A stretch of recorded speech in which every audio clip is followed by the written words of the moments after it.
It was the kind of night where silence felt heavy, almost too quiet to be real.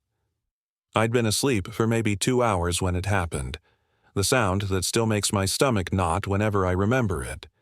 A violent crash, like wood splitting in half, echoed through the house. My eyes shot open, heart pounding so fast it felt like it might break my ribs. At first, I thought I was dreaming, but then came the shouting. Male voices, aggressive, commanding. "Open up! Police!" someone barked. Only something about it felt off. The tone was too forced, too theatrical, like someone playing pretend. In that instant, my mind flipped from confusion to raw panic. Who the hell was breaking into my house at 1 a.m? My body was already in fight or flight before my brain caught up. Adrenaline buzzed through me, my hands shaking as I scrambled upright in bed. I wasn't alone that night. My brother had been staying over, along with 2 of his Marine buddies who were crashing after reunion. That detail, I would later realize, was the only reason this story didn't end with me on the wrong side of a tragedy. The front door slammed against the wall, splintered from its frame, and 3 men stormed inside. They wore dark clothing, cheap tactical vests, and each had a badge clipped to their chest. But even in my half-awake state, I could tell the badges looked like toys you'd find in a Halloween store. Their movements weren't clean or professional. They were sloppy, puffed up, like guys who'd watched too many cop shows. "Everyone out! HOA inspection!" one shouted. HOA inspection? At 1 a.m? My confusion almost drowned out my fear, but then I remembered. For months, these clowns had been terrorizing the neighborhood, calling themselves a neighborhood enforcement unit. They'd stick fake violation notices on doors, scream at kids for riding bikes, even harass people for parking in their own driveways. We all knew they were nobodies with inflated egos, but nobody expected them to escalate this far. That night, they picked the wrong house. Before I could even move, my bedroom door swung open. Not from them, but from my brother. His eyes were wide, but not scared. Alert. Focused. Behind him, 2 Marines loomed, broad-shouldered and stone-faced like wolves scenting prey. "What the hell is going on?" one of the fake cops barked when he saw them. But the bravado cracked. You could hear it in his voice. "This is my house," I finally managed to say, my voice shaking but laced with fury, "and you just broke in." The tallest Marine didn't waste time. He stepped forward, voice sharp as a blade. "Badges! Now!" One of the intruders puffed his chest.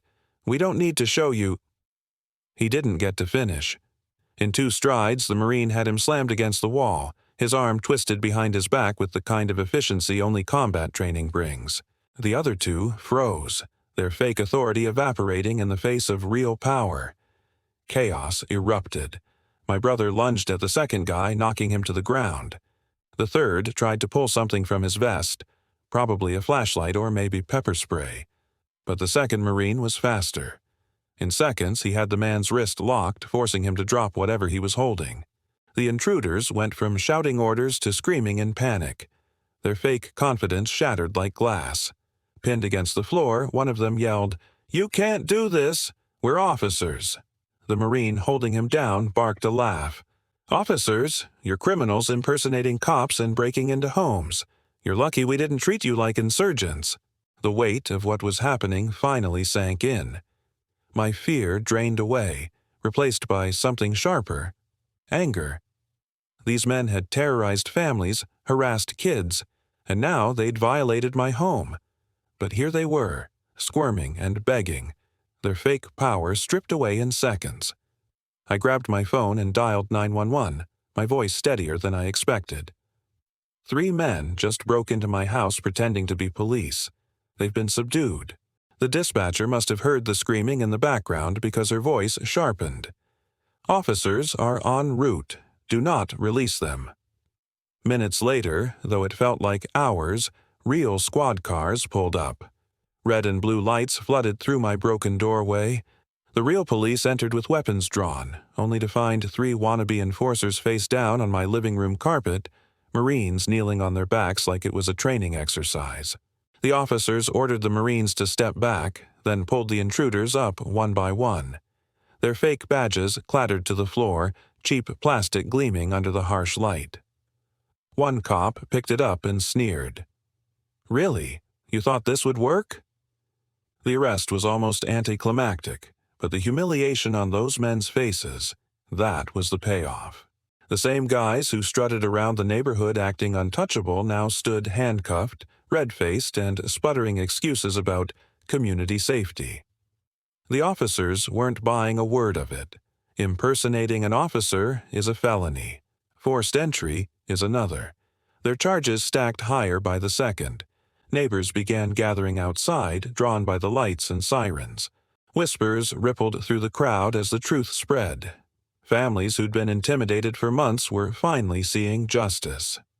I'll never forget the look on Mrs. Dyer Assface, the sweet old woman down the block who, cried when these men screamed at her about her garden. When she saw them being loaded into cruisers, she whispered, "Thank God." And for the first time in weeks, she smiled. As the last patrol car pulled away, an officer turned to me. "You got lucky tonight. If your friends hadn't been here—" He didn't finish the sentence, but I knew what he meant. My stomach twisted at the thought. After the adrenaline faded, exhaustion hit me like a wave, but beneath it was something else: relief, satisfaction. These bullies had built their whole persona on fear, preying on people who didn't know how to fight back. But when they finally pushed too far, they found out exactly what happens when you pick the wrong target. That night, as I lay back in bed, staring at the cracked frame of my door, I realized something important. Bullies thrive on silence. They think power comes from intimidation, from making others feel small. But real strength isn't loud. Real strength is quiet, disciplined, and patient. And when it finally rises, it crushes pretenders. Karma doesn't always come when we want it to. But when it does, it's devastating. So, if you've ever had someone push you around, make you feel powerless, remember this.